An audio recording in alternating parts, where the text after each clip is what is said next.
Goes until 6 o'clock later on this afternoon. And you know what? We still have a little bit of some cloud coverage up to the north. We're going to talk about our rain chances for us here as we go into tomorrow with a weak frontal boundary. We'll talk about that.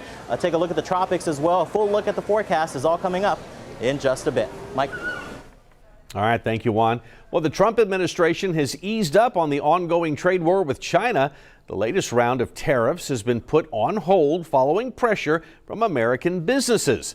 Peter Alexander has a look at what this could mean for your wallet. This morning, temporary relief for American companies and consumers after a rare retreat from President Trump, announcing he'll delay his threat to slap tariffs on some of the $300 billion worth of Chinese goods from September 1st until December 15th.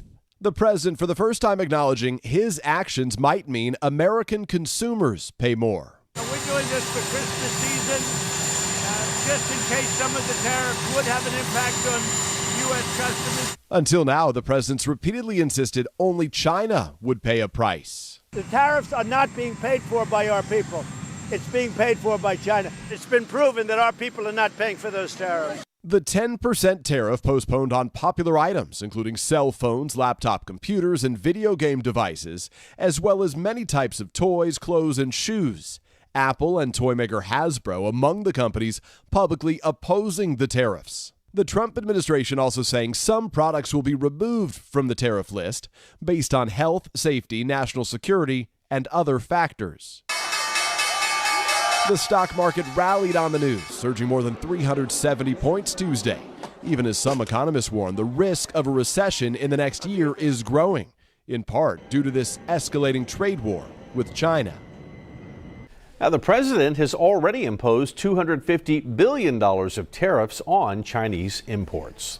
Coming up on Chris 6 News at noon, is your child stressing out about going back to school? When we come back, how to turn those back to school blues away.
Chris 6 News at noon continues.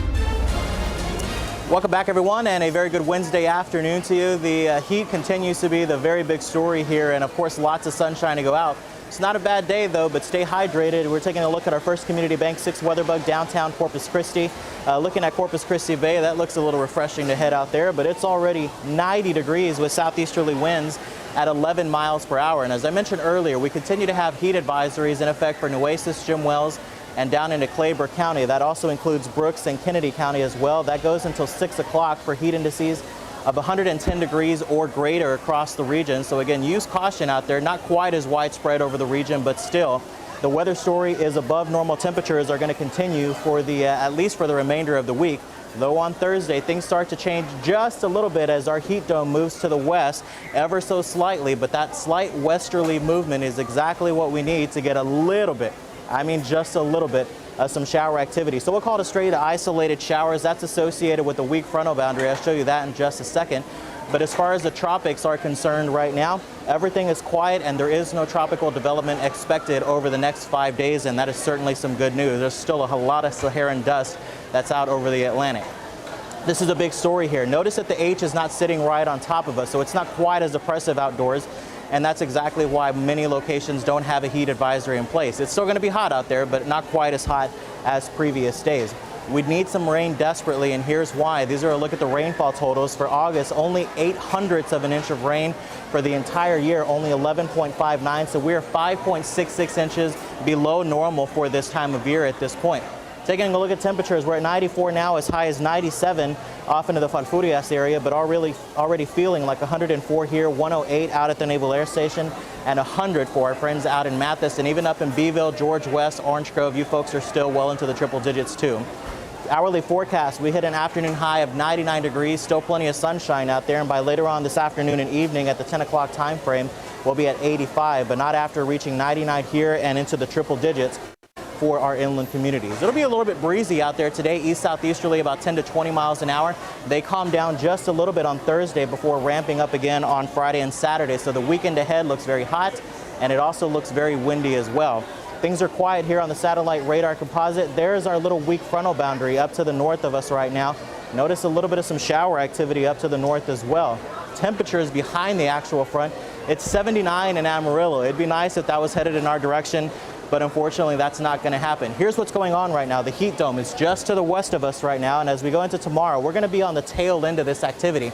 So only straight isolated showers are going to be in the forecast. Hopefully you get one of those, because after that, the heat dome starts to build right back into the area. So our NEC Co-op Energy 7-day forecast shows 99 today, 97 on Thursday. Only a straight thunder shower on Thursday, but it presents our best opportunity for some rain. And then it gets windy with highs back in the middle to upper 90s with lots of sunshine. Mike. All right, thank you for that, Juan. Well, going back to school should be an exciting time for both children and parents, but for some kids, it's a cause for concern. Haley Hernandez has some expert advice on how to overcome that back-to-school anxiety.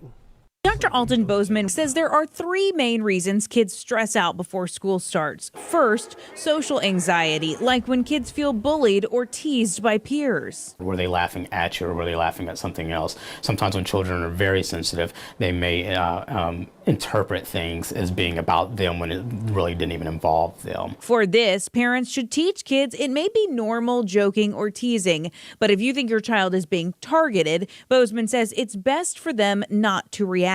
The bullies might find it humorous and therefore be more encouraged to do it.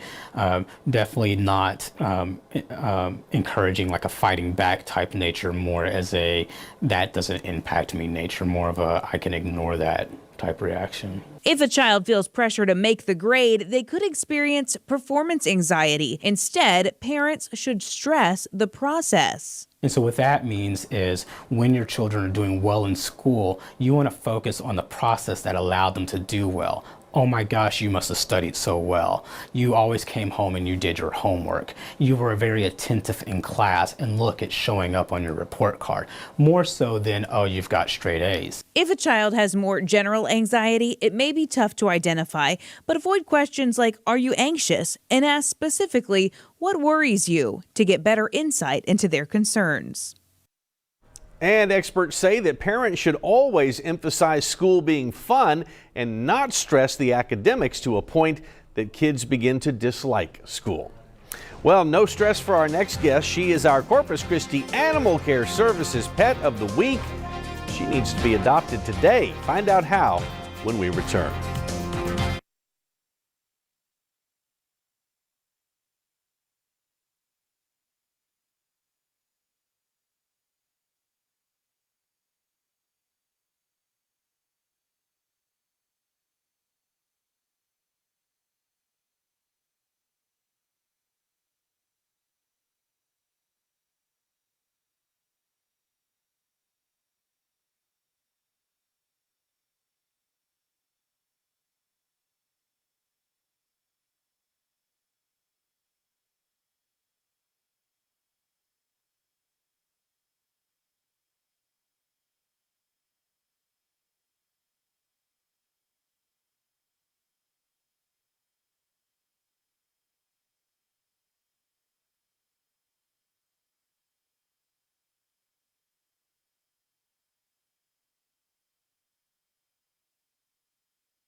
Chris 6 News at Noon continues.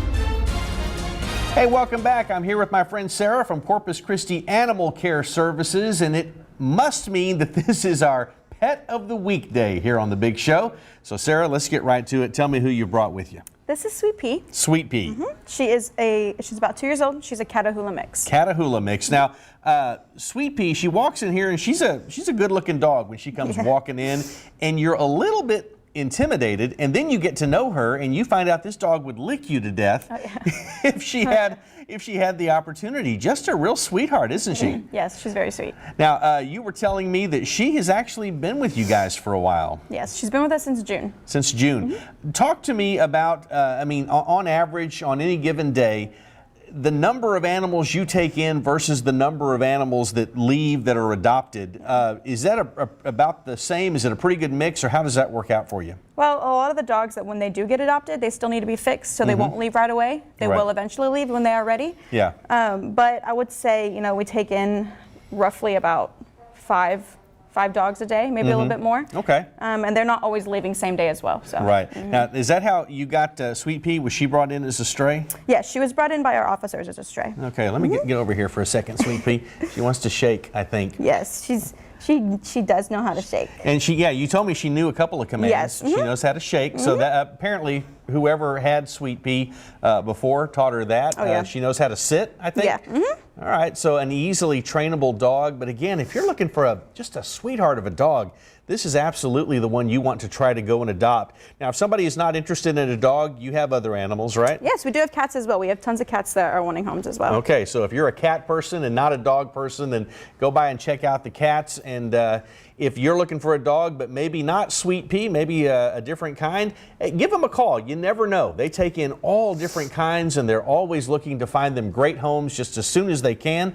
So give them a call over there. There's the number, 826-4630. They are located on Holly Road. They're open every afternoon, so folks, it couldn't get any easier. So go by and check them out, or check out PetHarbor.com to see pictures of all the animals they care for. All right, stay with us. We're coming back right after this.